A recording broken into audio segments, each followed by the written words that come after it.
Kamusta na po kayong lahat dyan? And welcome po sa Tito Manny TV. Ano na naman kaya itong bagong pakulo ni former President Rodrigo Duterte? Kasi may bago na naman silang drama eh. Ngayon naman, inilaglag niya ang kanyang anak na si Vice President Sara Duterte. Pinalalabas pa niya sa kanyang mga pahayag na si VP Sara ay sinungaling. At hindi natin dapat paniwalaan. Dahil hindi po ba may mga statement si Sara Duterte na sa 2025 tatakbong senador ang kanyang amang si former President Rodrigo Duterte, ang dalawa niyang kapatid na si Pulong at si Baste Duterte. Bali 3 Duterte po ang sasabak sa 2025 midterm elections at sinabi pa niya na si Baste ang most likely tatakbong presidente sa 2028. Pero ayon po dito sa balita sa Manila Bulletin, hindi na ako babalik. Duterte refutes Sara's claim on 2025 political comeback. Former President Rodrigo Duterte denied that he has plans to return to politics despite a recent statement made by his daughter, Vice President Sara Duterte, that he and sons Davao 1st Representative Paulo Duterte and Davao City Mayor Sebastian Duterte will seek Senate seats next year. The former president shrugged off his daughter's earlier claims during a media interview in Tacloban City. Naniwala ka kay Inday? Sus Mariosep naman, i-jamming kanya ng gusto, lalo na pagbalabag yung tanong. So anong ibig sabihin ni Duterte? Naniniwala kayo kay Inday? Sus Mariosep naman, i-jamming kayo. Sa ibang balita nga po, ang sinabi ni Duterte, she will take you for a ride. So, nagsisinungaling pala si Sara Duterte nung sinabi niya, tatakbo itong 3 lalaki sa buhay niya sa pagkasenador sa 2025. Sabi ni Digong, hindi na ako babalik ng politika. Tapos na po ako. Laos na ako. Wala na akong panggastos. Wala na lahat. Ang naiwan sa akin siguro, yabang. Pero noon pa man, na bumaba si Digong sa kanyang pwesto ng 2022, nabanggit niya na rin na siya ay magre-retire na from politics. I am so done with politics, sabi ni Digong. Mamumuhay na lang siyang pribado dahil ang tagal naman na po ni Digong sa politika at medyo may edad na siya. Let him enjoy his retirement. Marami na po siyang nagawa para sa Pilipinas, tumatak na po ang pangalan niya at nasa history na po ng ating bansa.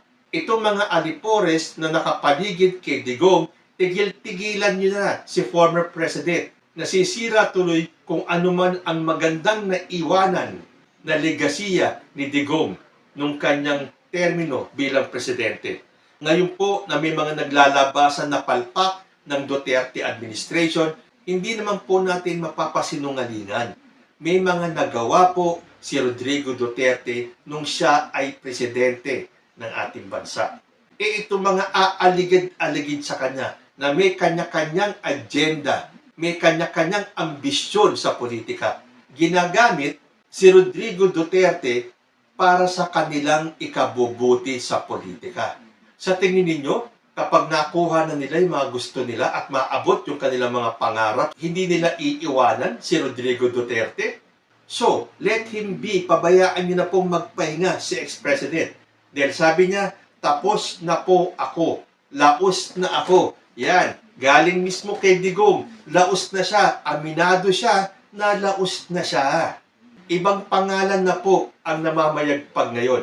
At yan ay ang pangalan ni President Bongbong Marcos. Whether you accept that or not. Sabi pa niya, wala na akong panggastos. Wala na lahat. Pero ang tanong naman ng karamihan, kung wala ka ng panggastos, sino ang nagtutustos sa mga maisog rally? Kaninong bulsa nang gagaling ang panggastos sa napakarami niyong ginawang maisog rally? At sa balita ko, marami pa mga susunod na maisog rally. In fact, meron pa mga international versions ng maisog rally na kung papansinin natin, ilan lang po or halos wala namang nagtagumpay na maisog rally. Nagsasayang lang sila at nagtatapon ng pera. Although sinabi naman ni Digong na may mga taong ginagawang business yung Maisog Rally. So kung sinabi niyang wala na siyang pera, nagtatanong ang taong bayan, sino ang nagtutustos sa mga rally? But for now, let it be. Kung sinabi ni Digong na wala na siyang pera, let us take his word for it. Ang naiwan na lang daw sa kanya ay yabang. At diyan, hindi po kami kokontra, ex-president. Dahil ang nakikita namin sa iyo talaga ay yabang. He also contradicted the vice president who said on June 25 that even her brothers are planning to run as senators in 2025. So, hindi pa pala totoo yung sinasabi ni Sara Duterte na tatakbo ang ama at ang dalawang kapatid. Siguro isa o dalawa pero hindi silang tatlo.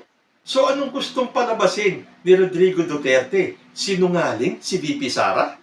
Eh yung sinabi ni VP Sara that younger brother Sebastian will seek the presidency in 2028.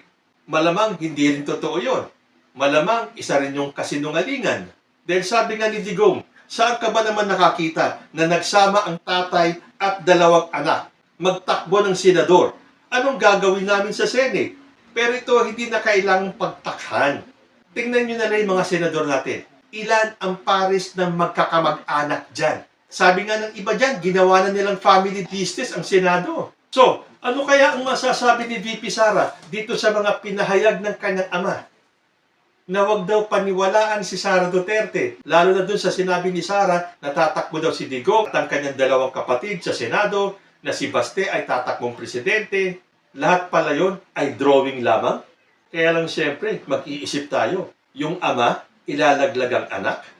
So ano na naman kaya itong pakulong ito ni ex-President Rodrigo Duterte? Kayo na po ang gumawa ng sarili niyong konklusyon. Hanggang dito na lang po muna tayo. Hanggang sa susunod na mga issues, maraming salamat po.